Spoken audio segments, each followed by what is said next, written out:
Yo, what is up, everybody? It's Landon Price from LandonPriceBeats.net. Thank you guys for coming into the channel, the video, whatever you want to call it.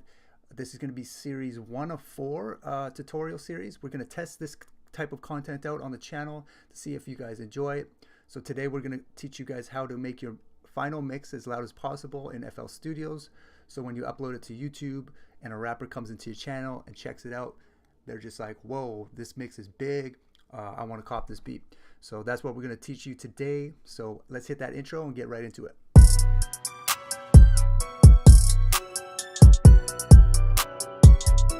Okay, we're back. So let's just get right into it. I'm just going to show you the beat that I'm going to be using for the tutorial today.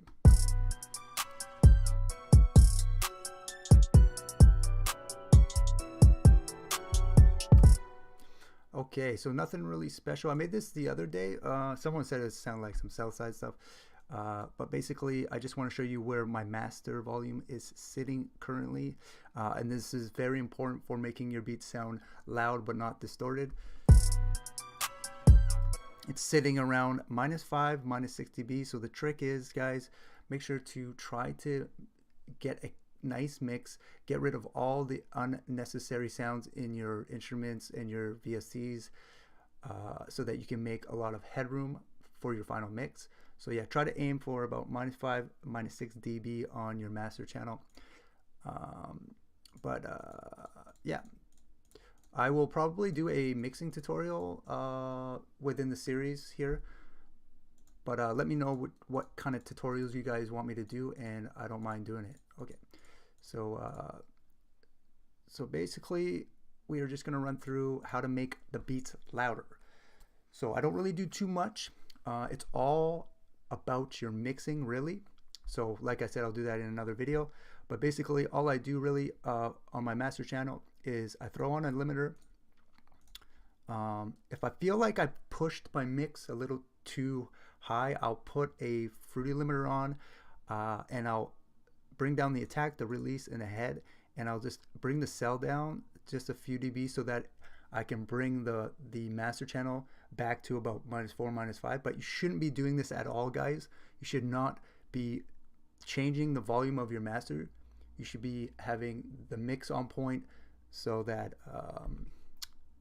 yeah, you shouldn't be changing the volume of the master. So try to make sure that you're mixing and the volume is around -5, -6 dB. But basically, I put this limiter on so that when I do push the master to 0, that the song doesn't pass the 0 dB threshold. Okay, so I just throw that on, and then underneath it, I throw my isotope ozone, and I'll show you guys my what I do with the ozone. Okay. So not EQ, maximizer. We'll default this stuff. So when you get it open, it's going to look like this. Basically, if you really want a hard mix, if you want your beats to hit really hard, you really want to take the character and you want to have it at a fast. This is basically like a fast attack, basically.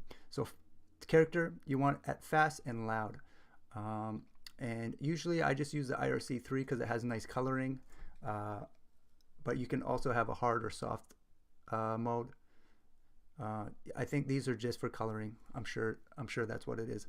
And then right here is where the action happens. Here's the threshold and the margin. Basically, we're going to bring down this knob until our master volume hits 0 dB, and that's what I mean about if you don't give yourself enough headroom. Say that you only give yourself -2 dB and you start bringing this threshold down, your mix is going past 0 and you're distorting. So that's what the headroom is. It's going to save you time, and it's going to save your song from disasters. So let's play the song, and I'll show you how this sounds when I bring down the threshold.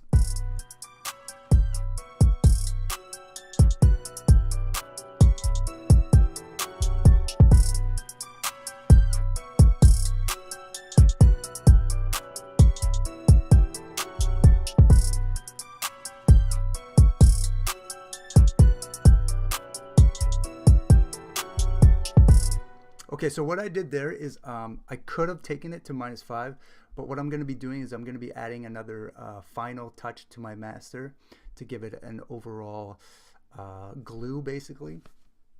So I only pushed it to 4.3 because it's going to give this other instrument, it's basically a distortion camel crusher. It's going to give it it's going to give it +1 dB to push the final mix to 0 dB. So I'll show you what I mean. So we're going to play it. I'm going to add the camel crusher, and then once I add the camel crusher, the final mix should be sitting right at 0.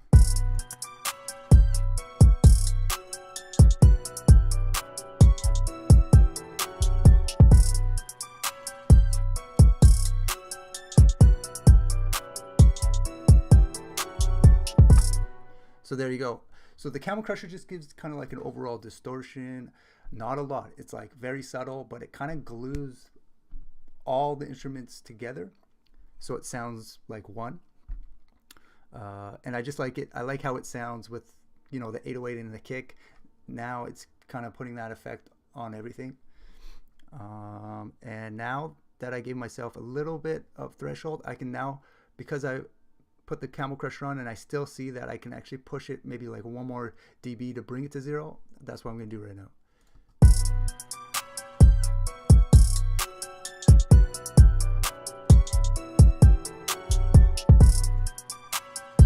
There you go. So I pushed it a little too hard, maybe 4.8, 4.7.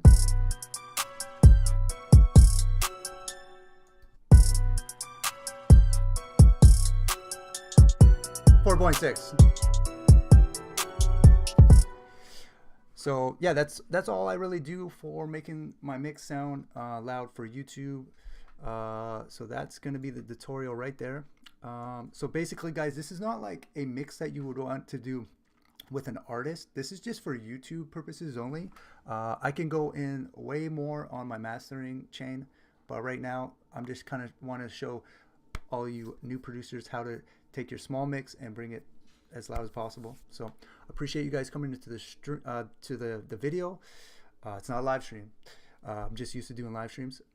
But please make sure to like, comment, let me know what you guys think about the tutorial. And the next upload should be doing the kick and 808 mixing, because I kind of do a little bit different than most people. So I think you guys can learn something from that. So appreciate it. I'm out of here. See you next time.